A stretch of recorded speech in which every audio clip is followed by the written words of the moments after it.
Ng paggalang sa pagbabasa ng salita ng Diyos. Let's open our Bibles once again to Ephesians chapter 2. Praise the Lord. Kanina binasa, hallelujah, ni Brother Jerwell. Well, he led the reading of Ephesians chapter 2 verses 10 up to 22. Sa Ephesians chapter 2 verse 19, muli tayo magbabasa ng verse na ito. Please mark that. And then mga kapatid, hallelujah, babalikan natin ang ilan sa mga verses na binasa last Sunday. I think, if I remember correctly, si Pastor James ang nagbasa para po kay Bishop Roger. Praise the Lord. Sa John chapter 15. Mark your Bible, sa John chapter 15. Praise the Lord. Hallelujah. And then, mga kapatid, hallelujah, Revelation chapter 20. So, ilang verses mga kapatid, hallelujah, Revelation chapter 20, in particular verse 15.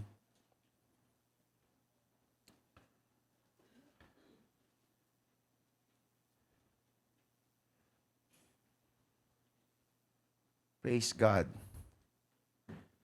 So, unahin na po natin mga kapatid, Ephesians chapter 2 verse 19. In King James Version, it reads, "Now therefore ye are no more strangers and foreigners, but fellow citizens with the saints, and of the household of God." Let me emphasize that. Ye are no more strangers and foreigners, but fellow citizens with the saints, and of the household of God. Now, John chapter 15, mga kapatid. John chapter 15.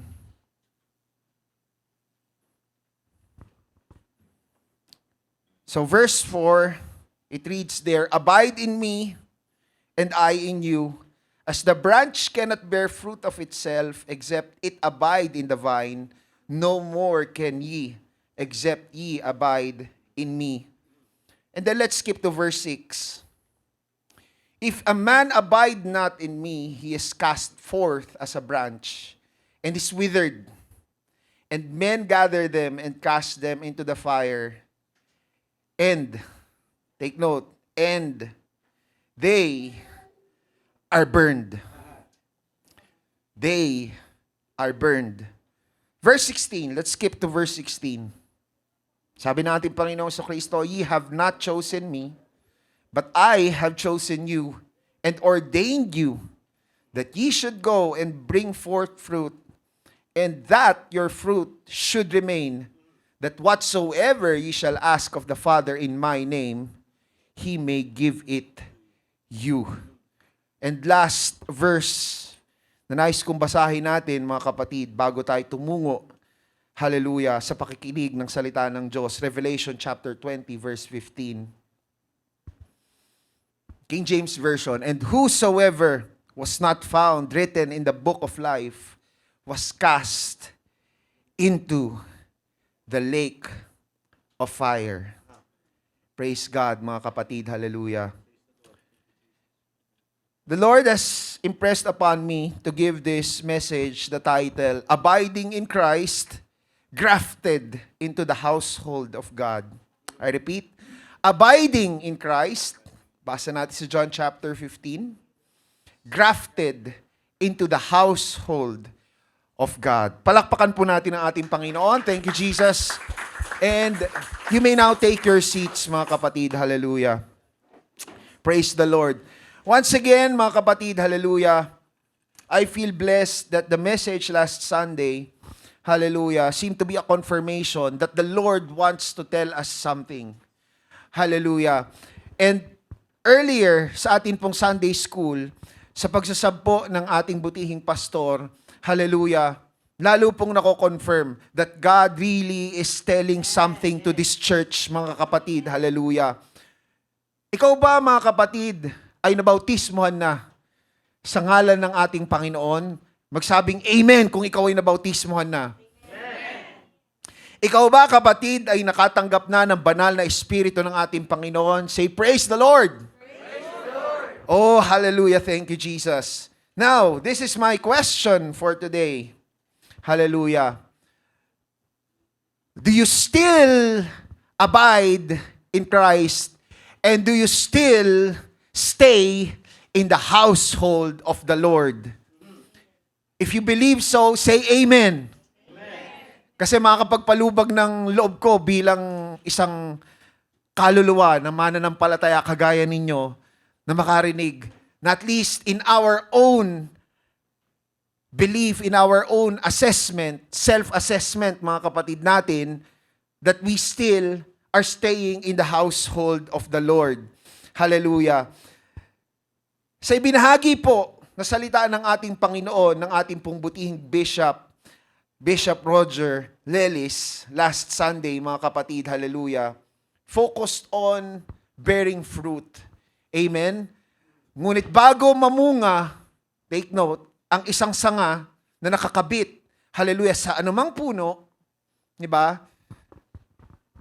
Kinakailangan na ito muna ay mag-develop. And true enough, mga kapatid, hindi ka naman makakita ng sanga, halimbawa, puno ng mangga. Sino rito ang nakita na ng puno ng mangga? Nakita na ba kayo ng bagong tubong sanga ng mangga? Talaga lang ha. Kasi ang mas nakikita natin, mga kapatid, yung mga medyo may edad na eh. Paano natin malalaming medyo may edad? Yung meron ng bark, yung matigas na, tapos yung brown na. Pero nakikita ba natin sumisibol na kulay green pa lang? O kung nakikita natin yon, mga kapatid, nakita ka na ba ng bunga? Bulaklak lang. Bulaklak muna. Nakita ka yung bulaklak ng mangga. Oh, yun yung nagiging bunga, di ba? Nakita na ba kayo ng bulaklak ng mangga na tumubo mula doon sa batang sanga pa lang ng mangga? Hindi kayo makakita ng ganun. Well, natural. Yung kinakabitan mismo ng bulaklak, sorry mga kapatid biology, yung kinakabitan mismo ng bulaklak, mag-green yun. Pero yung kinakabitan nun, yung tangkay ng bulaklak, mga kapatid, di ba? Yung pinakatangkay, nakakabit yon sa may edad na sanga. Di ba? Ibig sabihin, gaya nga po ng naibahagi ng ating butihing bishop last Sunday, mga kapatid, hindi natin ma-expect na mamunga ang isang sanga na kinakailangan pa mag-develop. Amen? Malinaw po yan na naipahatid, hallelujah, ng ating Panginoon sa pamamagitan ng pangangaral last Sunday. Amen? Now, sabi nga nila, di ba, ang puno ng mangga ay mamumunga ng mangga. Hindi ka makaka-expect na puno ng mangga mamumunga ng santol. Pwede ba yon? Pwede ba yon? Ayun, may narinig ako kay pastor. Unless grafted. Unless grafted. Has it ever come into our minds, mga kapatid? Di ba? Ang unang pinili ng ating Panginoon, hallelujah, the originally chosen nation by our Lord God is the nation of Israel. Amen? At tayo, mga kapatid, tayo mga Pilipino, we could be considered as Gentiles. Amen? Has it ever crossed our minds na bilang mga mananampalataya, tayo ay grafted? Tayo ay grafted, mga kapatid. Kasi hindi tayo talaga bahagi eh. Kaya nga, di ba doon sa binasa natin kanina sa Ephesians chapter 2, di ba? Paul reminded the church, well, in that time, sa church sa Ephesus, but then it also still applies to us, reminding us, mga kapatid, who we were once.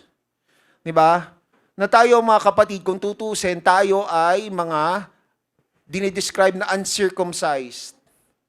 But then it's because of the grace of the Lord, mga kapatid, that we have been included. We have been adopted by the Lord. Hallelujah. So, nung nilarawan ng ating Panginoon na siya ang vine, siya yung puno, at kung tayo ay yung mga sanga, maaring tayo, mga kapatid, na may turing na grafted. Sa mga hindi nakakaalam ko anong grafting, alam niyo, mga kapatid, ito yung isa sa mga kinaayawan ko noong ako ay grade school pa. Home economics to yung dati tinuturo eh. Nung panahon ko yung grafting, marketing, ano pa ba yun? Di ba? O basta yung mga ganon, yung mga ing-ing na yan. Okay? Hindi naman ako mahilig sa halaman. Tapos, di ba? Ang grafting, mga kapatid, ganito. Merong sanga, maaring sanga ng parehong uri ng halaman, tapos ikakabit mo siya doon sa pinakapuno, nung isang maayos na ang pagtubo na halaman, pwedeng parehong uri, at pwede rin actually na magkaibang uri. Kaya mga kapatid, through grafting, it is actually possible for a mango tree to bear a santol. Pero mga kapatid, natatawa tayo, di ba? Pero mga kapatid, para maganap yon sa horticulture, mga kapatid, napakaingat na proseso ng kinakailangang pagdaanan. Napakaingat na proseso. At ganito, mga kapatid, yung ikakabit, ganito, naalala ko, parang medyo naalala ko, no? Yung ayokong anuhing mga terms noon kabisaduhin Tama ba? Yung sayon at yung stock. Yung sayon, mga kapatid, hindi si Brother Zion Sayon, S-C-I-O-N. Yung sayon, mga kapatid, yun yung sanga, maaring kaparehong uri ng halaman, maaring kaibang uri ng halaman. Na yun yung ikakabit doon sa maganda ng tubo na puno. Na maaring parehong uri ng halaman o maaring ibang uri ng halaman. Yung puno na pagkakabitan, yun yung tinatawag na stock. Okay? Yung tinatawag na stock. No, hindi ko na sa inyo ituturo, hindi ko sa i-detalye kung paano siya ginagawa. Basta kinakabit yung sayon sa stock. Question is, do we just, if we're going to do that, grafting, are we just going to choose any sayon? Mamimili lang ba tayo ng kahit anong sanga, tapos itutusok natin, sasaksak natin doon sa mainam na ng pagtubo? Hindi. Pipiliin natin, mga kapatid, yung sayon na mayroong mga katangian na para sa atin ay kanais-nais. Now, ayan. O, di ba? Ito yung sayon, mga kapatid, ito yung stock nakakabit sa lupa. So, ito yung okay na maganda na yung pagtubo niya. Tapos ito, maaring kaparehong uri ng halaman nito. So, ikakabit siya. Okay? Tapos ang mangyayari dyan, yung mga tissues nung sayon tsaka nung stock, mag-iisa. Okay? Mag-iisa yon. So, kung halimbawa ito, yung sayon sanga galing sa santol, etong stock ay mangga, pwede yun. Kapag nag-isa yung tissues nung mangga, nung puno ng mangga, tsaka yung sayon na galing sa santol, pwede yun, mga kapatid. Mamumunga, so may santol dito, pero yung puno, mangga. Pero itong mga sanga na to, pag ito ay namunga, mangga yan. Mangga yan. Okay? So merong pag-iisa ng mga tissues. At ulitin ko, hindi ka basta-basta pipili ng kahit na anong sanga, gagawin mong sayon, isasalaksak mo doon sa stock, diba? Mamimili ka. Yung pipiliin para maging sayon, yung mayroong mga katangian na kanais-nais para doon sa gustong magpabunga. Right. Amen. Nakikita nyo na ba kung saan patungo to, mga kapatid? If we were grafted into the household of the Lord, if we were grafted into our Lord Jesus Christ as the vine, as the tree, and we are the sayon, the branches that were grafted into our Lord Jesus Christ. That means there is something in you, kapatid, that the Lord finds desirable. Otherwise, hindi ka papansinin ng ating Panginoon. Hindi ka papansinin ng Panginoon. Kaya, the mere fact, mga kapatid, hallelujah, na ikaw ay pinangaralan ng salita ng Diyos, tinawag ka ng ating Panginoong Diyos, hallelujah, upang sumunod sa Kanya. At ang pagtawag ng ating Panginoon, ang pangangaral ng Ebanghelyo sa iyo, ay nagdulot para ikaw, ma-realize mo, mayroon palang Diyos na banal. Ako ay makasalanan. Kinakailangan ko magsisi sa aking mga kasalanan. Hallelujah. At kinakailangan ko mabautismuhan sa ngalan ng ating Panginoon. Hallelujah. Ibig sabihin, ikaw ay pinili ng ating Panginoon. May nakitang kanais-nais na katangian sa iyo ang ating Panginoon. Hindi ka basta-basta, kapatid. Hindi ka sanga ng ipil-ipil. Di ba? Kung halimbawa, meron ba ritong kumakain ng bunga ng ipil-ipil? Ang alam ko, ipil-ipil, pinapakain niya at sa baka. Di ba? Sa kabayo, sa mga hayop. Pero tao, wala akong alam na kumakain ng bunga. Yung bunga, kinakain yon.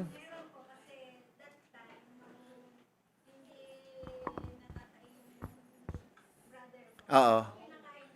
Pero hindi po, yung regular na kinakain. Parang halimbawa, bibili ka talaga sa palengke, o sige, isang tumpok ng ipil-ipil, isang tumpok ng mansanas, isang tumpok ng mangga. Okay, buy one, take one. Buy 1 kilo, take 1 kilo. Pipiliin ba natin yung ipil-ipil? Hindi, di ba? So, hindi ka kukuha ng ipil-ipil, sanga ng ipil-ipil, isasaksak mo. Gagawin mong sayon, yung ipil-ipil branch, isasaksak mo doon sa sanga. Di ba? Ng mangga. Ay, hindi. Yung puno ng mangga. Di ba?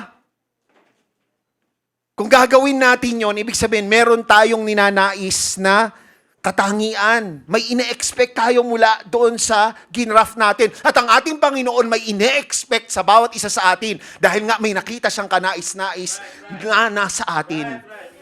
Hindi ka naniniwala, kapatid? Anong sinasabi sa 1 Peter chapter 2 verse 9? I think some of us can quote this as a memory verse. Di ba? But ye are a chosen generation, a royal priesthood, an holy nation, a peculiar people, that ye should show forth the praises of Him who hath called you out of the darkness into His marvelous light. Pinili ka. Pinili ako, pinili tayo ng ating Panginoon. Kung hindi ka pa man nababautismuhan sa ngalan ng ating Panginoon, at narito ka sa lugar na ito, may nag-imbita sa iyo, ibig sabihin, tinawag ka ng ating Panginoon. Nananawagan ngayon sa iyo ang ating Panginoon dahil may nakikita ang kanais-nais sa iyo ang ating Panginoon at nais niya na maisama ka niya. Hallelujah! Bilang sanga niya. Sa paraan na kagaya ng grafting. Hallelujah. So we were chosen as scions with desirable characteristics. The Lord sees our potentials. The Lord knows that He can use you. Amen? Yes. Amen? May gamit tayo, mga kapatid. Pero tandaan natin, pwede bang paki-flash ulit yung picture kanina?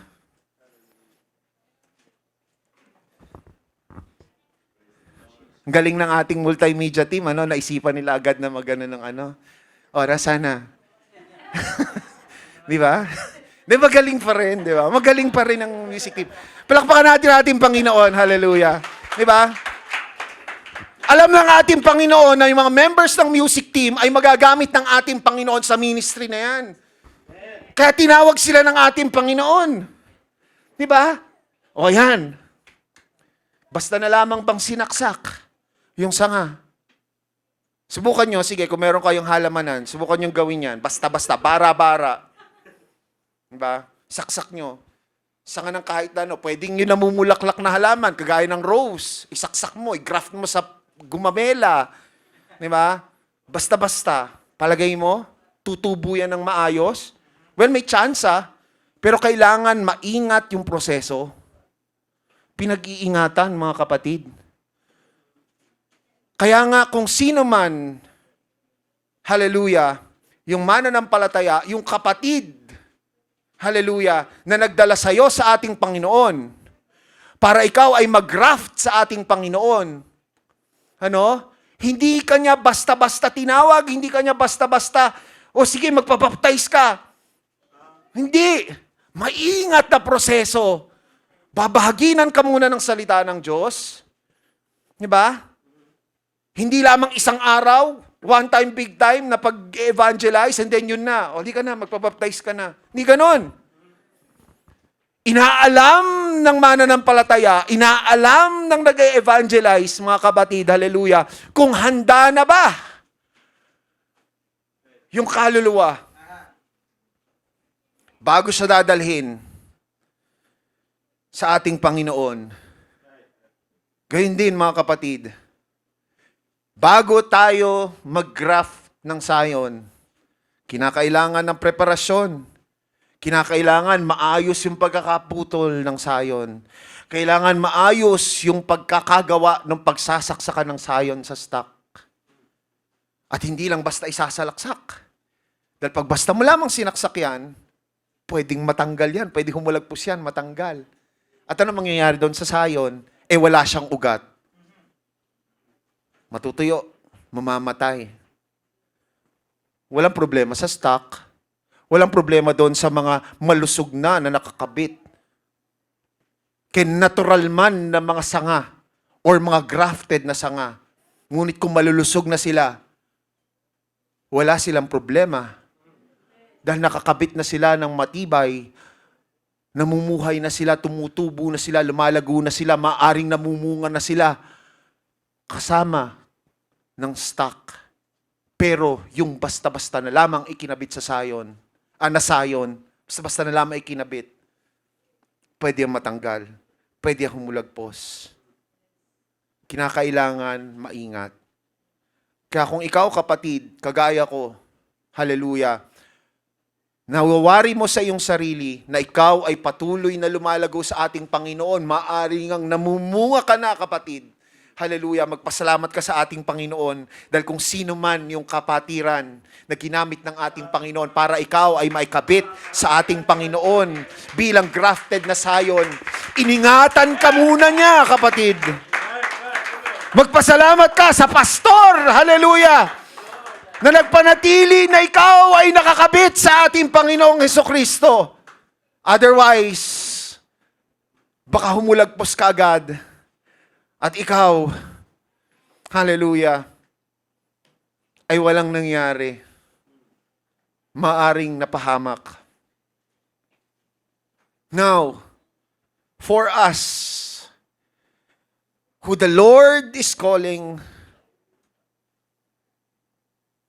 to evangelize, to bring forth souls to Him, to be grafted into His household, mga kapatid. Anong sinasabi sa iyo ngayon ng ating Panginoon? Anong sinasabi sa atin ng ating Panginoon ngayon?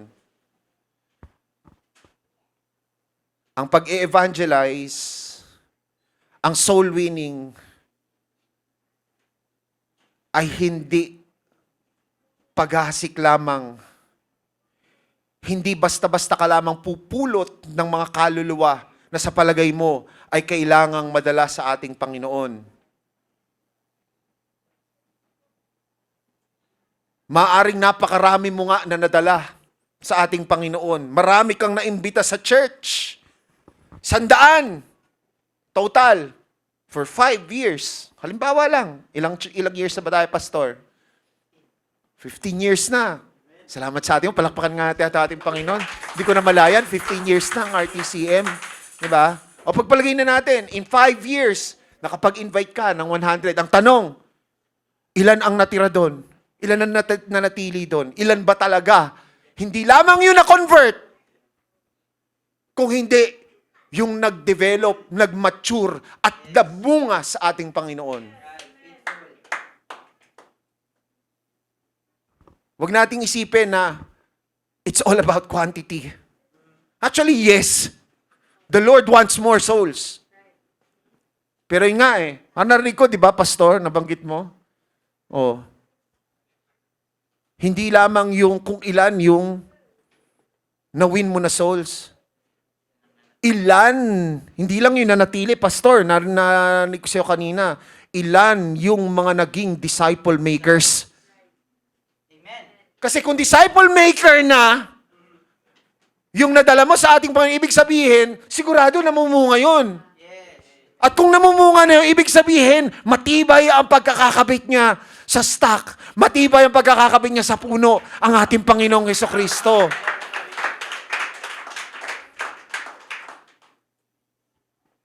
So, ibig sabihin, mga kapatid, para sa atin na nagdadala ng kaluluwa sa ating Panginoon, nariyan ang pag-aalaga. Huwag nating pipitawan, mga kapatid. Huwag tayong give up. Kaluluwa, ang bawat kaluluwa ay importante sa ating Panginoon. Again, it's not about how many yung nahasikan natin ng salita ng ating Panginoon. kundi ilan yung mga namunga, ilan yung mga naging disciple makers. Hallelujah. Iingatan natin mga kapatid, yung mga kaluluwa na ating dinadala sa panambahan. Dinalayan ng ating Panginoon, hindi tayo. Ginamit lang tayo ng ating Panginoon. At kung dinalayan ng ating Panginoon, kasi tinawag yan ng ating Panginoon, may nakitang kanais-nais ang ating Panginoon sa taong yan. May nakitang kanais-nais ang Panginoon sa kaluluwang yan. May nakita ang ating Panginoon na potensyal. Magagamit ko yan ayon sa ating Panginoon. Pero kung tayo na nagdala sa kanila ay hindi natin sila iingatan, ang nangyari, humulagpos. Hindi sila nag-develop, hindi sila namunga, mga kapatid. Hallelujah. Hindi yan ang kalooban ng ating Panginoon. Mabigat ba, mga kapatid? Tandaan natin, mga kapatid, kung paanong tayo ay inalagaan, gayon din dapat, sabihin natin kay Lord, Lord, please use me para maalagaan itong kaluluwang ito.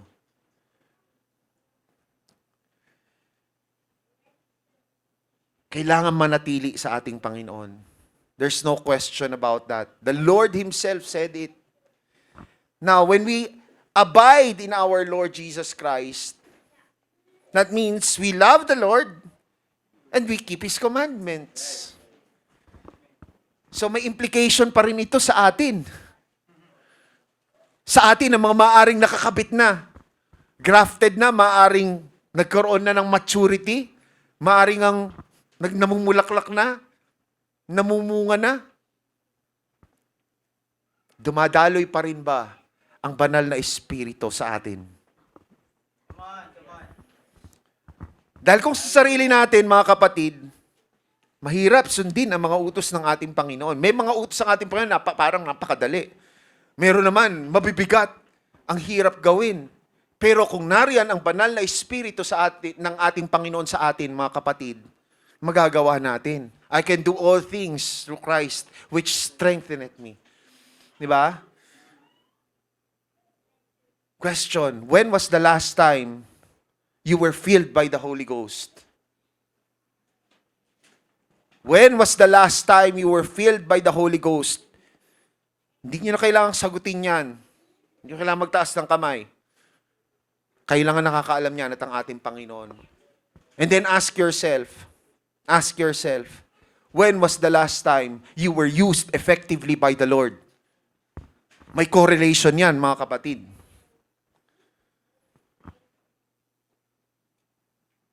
Kapag tayo ay nagpapagamit sa ating Panginoon at epektibo nating nagagampanan ang pinagagawa sa atin ng ating Panginoon,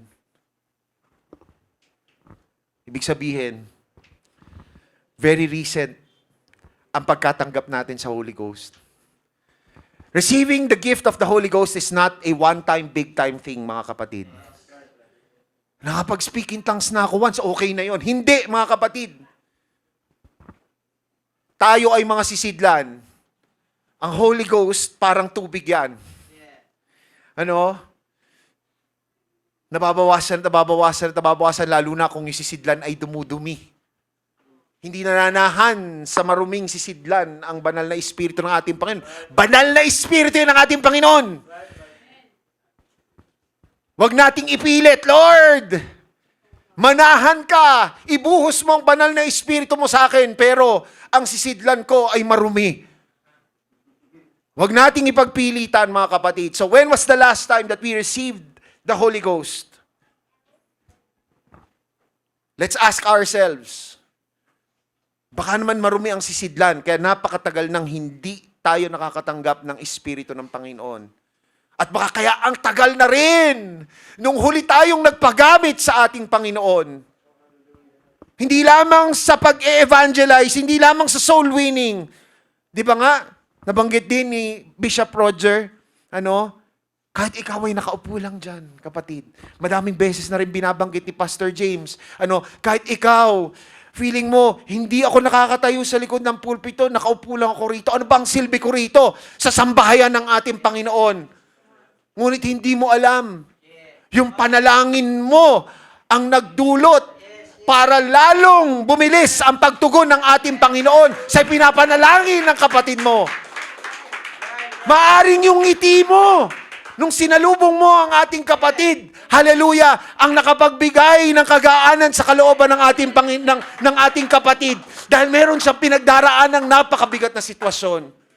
Hindi natin alam. Maaring yun ang ministry natin, mga kapatid. Di ba?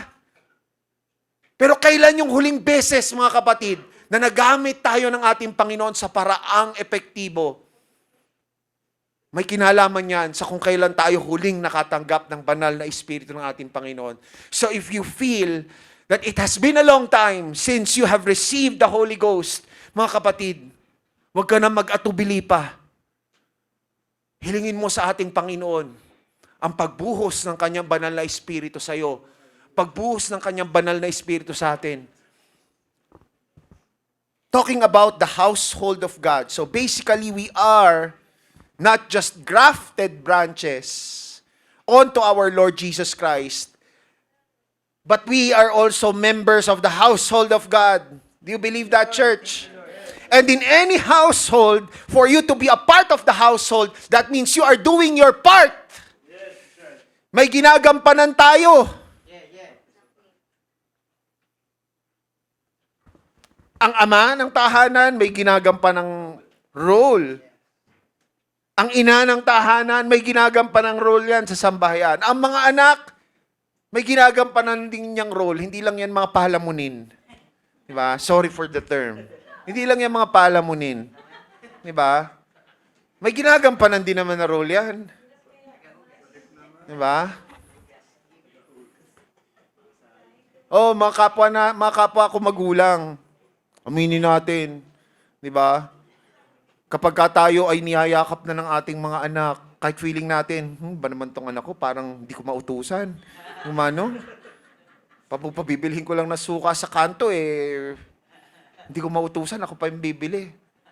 Parang walang ginagampan ng role to. Pero meron yan. Meron yan. Di ba? Oo, di ba? Wala yung kinaibahan, pastor, di ba? Wala yung kinaibahan doon sa mga kapatiran na nga, ang ministry nila is the ministry of smile. Di ba? Nakakapagpagaan ng kalooban. Di ba? Pero mga kapatid, kung ikaw ay hindi talaga kabahagi ng household, kumbaga parang dayo ka lang, pinipilit mo na ikaw ay kabahagi ng sambahayan, ngunit hindi ka naman welcome sa sambahayan, hindi ka tanggap sa sambahayan, di ba? Then, wala kang business para manatili sa tahanan. Ngunit, mga kapatid, ang ating Panginoon, di mga dahil nga, ang bawat isa sa atin, ikaw man ay guest, ikaw man ay returning, na nagsisik sa ating Panginoon.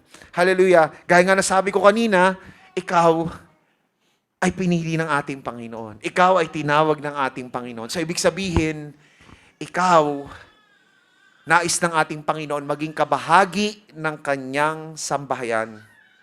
The Lord wants you to be a part of His household. The Lord wants you to abide in Him for you to be a part of the church, the household of God. Alam mo na ba kung anong role mo sa sambahayan ng RTCM? Baka sabihin, ay, smile lang. Pwede naman pala, smile lang eh. I know, yes, kasama yan mga kapatid. But I know that the Lord has something more in store for you. Huwag mong tawaran ng sarili mo. Hindi siguro sa akin ibibigay ni Lord yung role ng soul winning kasi mahiyain ako eh. Diba? Wala yan sa pagiging mahiyain, kapatid. Diba? Magiging factor yung pagiging mahiyain mo kung iaasa mo yung pagtupad mo sa gampanin mo sa sambahay ng ating Panginoon sa sarili mong kakayahan. Kaya nga, napaka-importante na ipapaubaya natin sa ating Panginoon ang ating sarili. Dahil ang ating Panginoon ang magbibigay sa atin ng kakayahan. Ang ating Panginoon ang magbibigay sa atin ng kalakasan. Magugulat ka na lamang, biglang kumapal ang mukha mo. Mas makapal pa sa hollow blocks. Para humarap sa mga kaluluwa. Amen. At ikaw pa, yung nakakapagpahayag, kapatid, mahal ka ng Panginoon. Amen. Alam nyo yung ganong simpleng salita lang? Mahal ka ng Panginoon. Maaring napakalaki ang pwede maging impact niyan sa isang kaluluwa. Lalo na sa isang kaluluwa na nagsisik sa ating Panginoon. Mahal ka ng ating Panginoon. Gaya ng sabi ni Bishop Roger, hindi mo kinakailangan ng napakaraming verses. Sino na nga ba yan? Pastor Jojo ba? Sabi niya, for the longest time, John 3:16 lang ang dala-dala niya. Pero napaka-effective. Di ba? Because it's not about the one who proclaims the Word of God. It's all about God and it's all about the Word of God. Di ba? May kapangyarihan sa salita ng Diyos. Ang kapangyarihan ay manggagaling hindi doon sa magsasalita. Hindi doon sa maghahatid ng salita ng Diyos, kung hindi manggagaling yan sa salita ng Diyos mismo. Kaya wag natin ipagpilitan. Bakit ganun? Bakit ganun?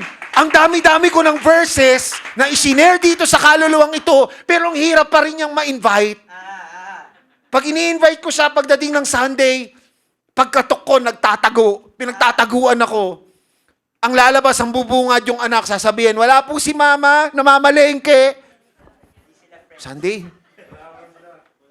Wala raw po. Wala daw po siya. Let's ask ourselves, if we're in that situation, maybe we are relying too much on our own abilities. Let's not rely on our own abilities. Ako guilty dyan eh. Guilty ako dyan. Kaya nga wala yan sa pahiyaan, pakapalan ng mukha. Kasi kung tutusin ako, teacher ako, hindi naman ako madaldal talaga. Pero pag kailangan kong, kagaya nito, parang makapalam ako, pero hindi. Kapag nakita nyo ako sa labas ng church or pakiisipin nyo, suplado ko. Hindi ako namamansin gaano unless papansinin nyo ako.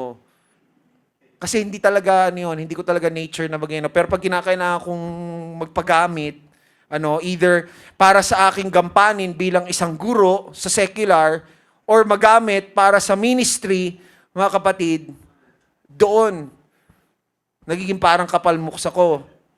Pero sa kabila nito, mga kapatid, wala pa yatang, hindi mabibilang sa isang kamay, yung na-invite ko dito sa panambahan. Kasi sabi ko, guilty ako doon. Kasi nananangan ako sa sarili ko na parang hindi ko kaya. Hindi ko yata kaya. Hindi ko na lang gagawin. Kasi hindi ko kaya eh. Diba?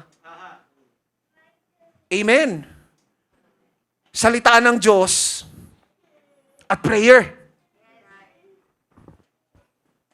Meron naman, marahil, parang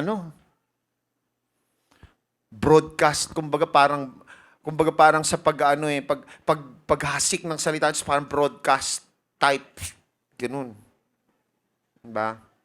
Pero, nafu-frustrate. Ano ba naman to? Bakit hanggang ngayon hindi ko pa rin ito ma-invite? Diba? So maybe, it's because we're relying too much on ourselves. Let's not rely on ourselves. If we used to do that, let's ask the Lord, Lord, give me the strength. It's not about me. It's about you. Yes, amen. It's not about what I will say. It's about your words. Ang iyong mga salita, Panginoon, ang siyang magko-convict. Hindi yung aking pananalita. Ginagamit mo lamang ang aking bibig. Ginagamit mo lamang ang aking dila, ang aking kaisipan para ang iyong mga salita ang siyang makapag-convict para makapagbabago ng buhay. Right. Do we perform our roles in the household of the Lord? If we are staying in the household of the Lord, we need to fulfill our roles. Hallelujah. Nga, may kanya-kanyang gampanin, di ba? Yes, Lord.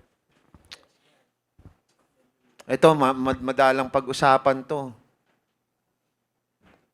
Di ba kapag bahagi tayo ng sambahayan, maliban na lamang kung tayo ay mga anak na wala pang kakayahan, pero pag tayo ay bahagi ng sambahayan ng ating Panginoon, tayo ay may trabaho na, mature tayo, well, bahagi tayo ng sambahayan, halimbawa ng pamilya natin, nagko-contribute tayo sa gastusin.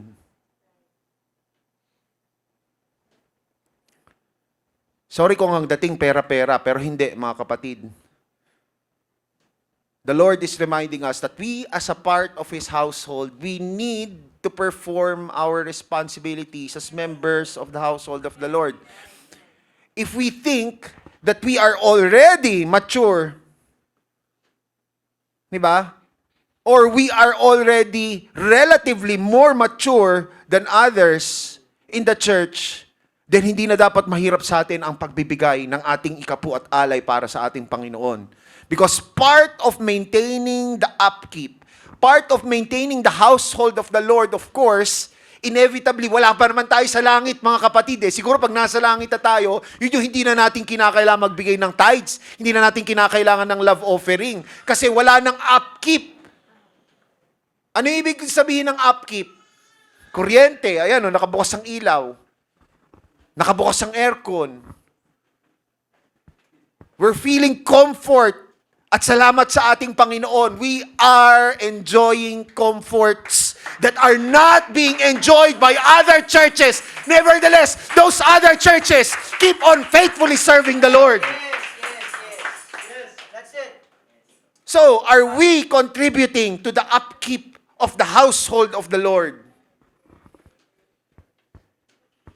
Gasgas na gasgas ang Malakay, pero di ba sinasabi doon kung paanong tayo ay nakakapagnakaw sa ating Panginoon? Paano kapag hindi tayo nagbibigay ng ating mga ikapu? Di ba nakakainis para sa ating mga magulang kung yung ating mga anak na dapat nagtatrabaho na pero hindi pa rin nagtatrabaho, hindi lang ganon, nangungupit pa. Di ba? Sinong magulang ang matutuwa sa ganong klase ng anak? O, didadaan na lang ng anak sa smile, yakap. Pero di ba, nakakainis para sa magulang. Di ka na nga nakaka-contribute eh. Laki-laking damulag mo na eh. Di ba? Tapos ang gagawin mo, mangungupit ka pa. Di ba parang ganon din kung kine-claim natin na tayo, uy, ako ay ilang taon na sa church. Di ba? Para tayong yung damulag na anak doon sa sambahayan. Pero hindi pa rin tayo nagko-contribute doon sa upkeep ng church. Hindi tayo nagko-contribute doon sa upkeep ng sambahayan. Again, this is not about pera-pera. If we want to stay belonging in the household of God, as members of the household of God, we have to do our roles. Amen? Amen? Kaya nga sabi ni Pastor Roger, di ba? Nabanggit ni Pastor Roger, huwag mong i-expect na marunong na agad magbigay yung kako-convert pa lang. Kasi nga, di ba, parang baby yan. I-expect mo na ba yung baby, kumikita na ng pera, magtatrabaho na, lalabas ng bahay bago mag-alas 8, tapos uuwi pagkatapos ng alas 5, tapos magpe-present sa'yo, Nay, eto po yung sahod ko, unang sahod ko. Baby. O kahit na, sabihin na natin, high school. Kasi sabi nila ngayon, Pastor, high school daw, di ba? K-12, pwede na magtrabaho. Wala naman tumatanggap ng high school na di ba? Tatrabaho. So, sige, pagbigyan na natin high school, pero alam natin, may mga bata, kahit na high school, nag-work, di ba? Di ba nakakatuwa para sa isang magulang? Nadaig pa nung supposedly damulag ng anak, nadaig yung damulag na anak nung isang mas bata na sa sobrang sipag, sa sobrang pagnanais niya na makapag-contribute sa household, nagagawa niya na magtrabaho sa murang edad. So tayo bilang mga mananampalataya, di ba? I-assess natin ang ating sarili. Baka para pala tayong katulad ng damulag na palam. Di ba? Mabigat man ang dating, amen? Mabigat, no? Alam ko si pastor, ayaw pag-usapan tong ganitong topic eh. Pera-pera eh. Ako dati ayoko rin, pero nung naintindihan ko, mga kapatid, nung naintindihan ko kung bakit kinakailangan, at ito mga kapatid ay utos ng ating Panginoon. Diba? Sabihin natin, mahal natin si Lord. Sabi nga ni Lord, diba? If you love me, keep my commandments. Utos ng ating Panginoon, magbigay tayo ng ikapu. Oh, di lang natin ninanakawan si Lord. Nagsisinungaling pa tayo kay Lord. Bakit? Sinasabi natin, kanina, halimbawa, umaawit tayo. Di ba? Pinupuri natin, dinadakila natin ang pag-ibig ng ating Panginoon. Tapos marahil, sinasabi natin, mahal din kita, Panginoon. Pero sinusunod ba natin ang utos ng ating Panginoon? Sabi kasi ng ating Panginoon, kung mahal mo ako, sundin mo ako. Sundin mo yung mga utos ko. Di ba? Kumusta ba ang ating pagsunod? Again, hindi lamang tutungkol sa pagbibigay. Ano ba yung role natin sa household ng ating Panginoon? Kasi tandaan natin, mga kapatid, kung hindi natin nagagampanan ang ating tungkulin, kung yung mga expected sa atin ng ating Panginoon, inaasahan niya ng mga desirable characteristics, kaya nga tayo pinili ng ating Panginoon, kung hindi iyan lumabas, dahil pinipigilan natin, tayo mismo sa ating sarili, pinipigilan natin ang Holy Ghost na dumaloy sa atin. Pinipigilan natin ang ating sarili na sumunod sa kalooban ng ating Panginoon. Mga kapatid, yung sayon na yan, kahit na nakatape pa yan, mismo matutuyot. Siya na mismo malalaglag. At anong sabi ng ating Panginoon, mga kapatid? Kung ano yung mga sanga na hindi namumunga, di ba? He is cast forth as a branch that is withered, and men gather them and cast them into the fire, and they are burned. Hindi pa to pinahatid ni Lord sa pamamagitan ni Pastor Roger last Sunday. Pero anong implication, mga kapatid, kung tayo ay hindi namumunga? Fire. Di ba? Sinabi, di ba? Nabanggit, actually, naumpisa na, puputulin. Di ba? Nabanggit ni Pastor Roger, puputulin yung mga hindi namumunga. Pero anong gagawin? Susunod, puputulin lang ba para mahiwalay doon sa pinakapuno? Hindi. Susunugin. Baka naman ano lang yan, parable lang naman yan, bro eh. Parable, hindi eh. Nasa Revelation, binasa natin kanina, Revelation chapter 20 verse 15. And whosoever was not written in the book of life was cast into the lake of fire.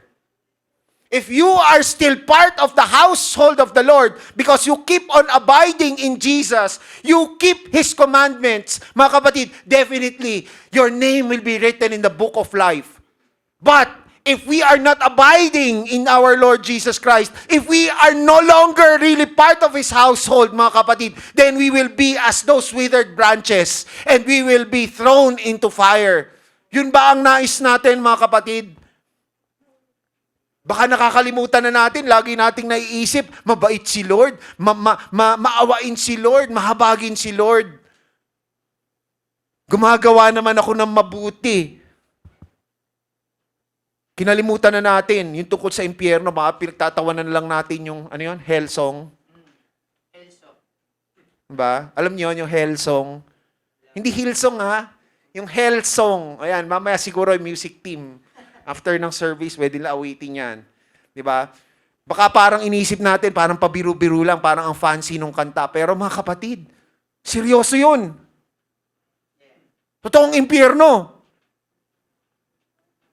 Hindi lamang pantakot ang impyerno. Totoo yun, mga kapatid.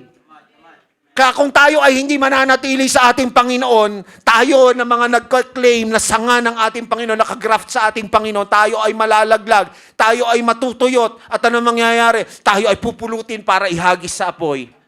Gusto ba natin yon, mga kapatid? Ako ayoko. Kaya Lord, please, habang may panahon, ipamulat mo sa akin, pamulat mo sa amin, Panginoon. Paano kami patuloy na lalago at paano namin makikarry out yung aming responsibilidad sa iyong sambahayan. Now, let me go to one other part. How about the backslidden?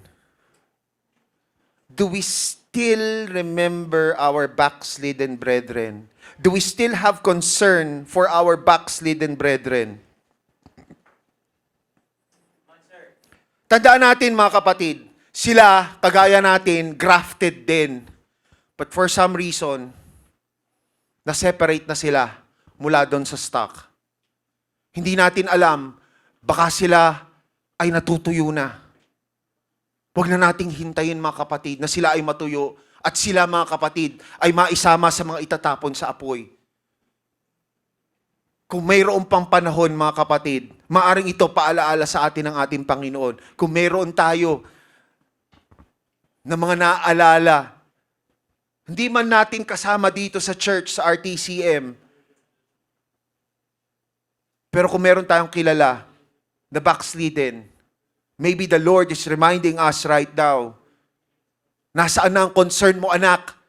Oo nga, nakakabit ka sa akin, nakakabit ka sa puno, pero paano na yung nag-backslide, na humiwalay, natutuyo na, malapit na yung pulutin. At ano mangyayari sa pinulot na tuyo na hindi namunga, hindi lumago? Apoy ang kahihinatnan.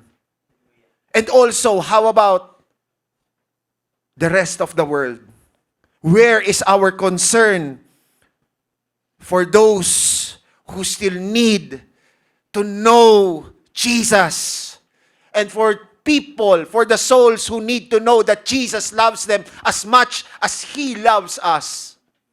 Huwag nating solohin ang pag-ibig ng ating Panginoon. Ang sabi, mga kapatid nga, kaya napakamakapangyarihan John 3:16 For God so loved the world.